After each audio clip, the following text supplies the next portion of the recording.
Olá, eu me chamo Helder, sou professor de Direito Eleitoral da 8 de julho e eu vim falar para vocês um pouquinho sobre registro de candidaturas, especialmente nesse momento que o CNJ tem trabalhado o protocolo com perspectiva de gênero, a cota de gênero tem ganhado grandes relevos e contornos para a Justiça Eleitoral. O que é essa cota de gênero? A legislação vai falar que, dentre os registros dos cargos proporcionais, no mínimo 30% precisa ser de um gênero e 70% de outro gênero.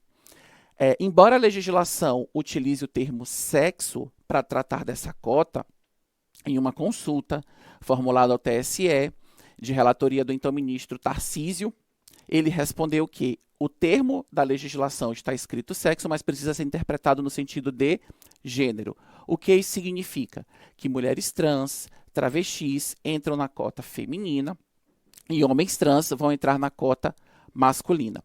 E a jurisprudência, analisando os casos de que foram levados à apreciação, especialmente no Tribunal Superior Eleitoral, começou a perceber que alguns dirigentes partidários, alguns órgãos partidários, estavam usando essa cota para colocar mulheres que não tinham interesse nenhum de participar do processo eleitoral, justamente apenas para cumprir a cota e fazer com que os homens pudessem participar. Esse fenômeno foi denominado fraude à cota de gênero. Por quê? Porque aquelas mulheres, elas nunca iam ser candidatas. Às vezes as candidaturas não eram viáveis, às vezes aquelas mulheres não tinham requisitos de elegibilidade, ou às vezes aquelas mulheres, elas não estavam nem sabendo o que estava acontecendo, mulheres simples, sem instrução, que não tinham envolvimento no processo político eleitoral, às vezes uma parente, uma irmã, uma mãe, uma tia, uma prima, e elas eram colocadas ali, e após o processo eleitoral, muitas vezes elas eram abandonadas, sem auxílio do partido para análise da prestação de contas, né? Sem fazer atos de campanha. E aí esses casos começaram a ser levados ao TSE. No começo, os termos que eram utilizados eram candidaturas laranjas.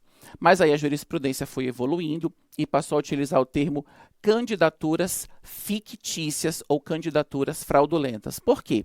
Aquelas mulheres, elas muitas vezes não estão ali como laranjas, no sentido de que sabem que aquele ato é um ato ilícito e estão anuindo com ele. Não, elas estão ali muitas vezes enganadas, iludidas, ou já, em alguns casos, nem sabiam que estavam sendo candidatas. Enfim, a jurisprudência aí analisou vários casos. Por conta disso, o Tribunal Superior Eleitoral, no ano passado, no ano de 2024, ele editou uma súmula nova, que é a súmula 73.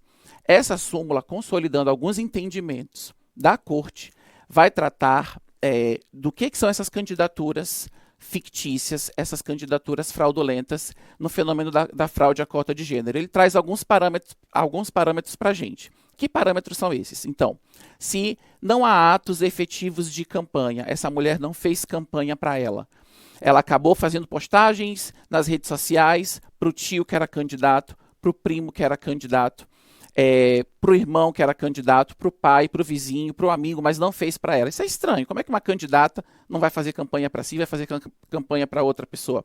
Esse já é um indicador relevante. Prestação de contas zerada ou padronizada. As mulheres do partido, elas apresentaram nenhum gasto naquela campanha eleitoral. Como é que se faz uma campanha sem gasto? Nem gastos estimáveis em recursos financeiros ocorreu, então isso é um indicador. Ou então todas as mulheres tiveram o mesmo gasto. 100 santinhos ali e pronto, essa foi a campanha eleitoral.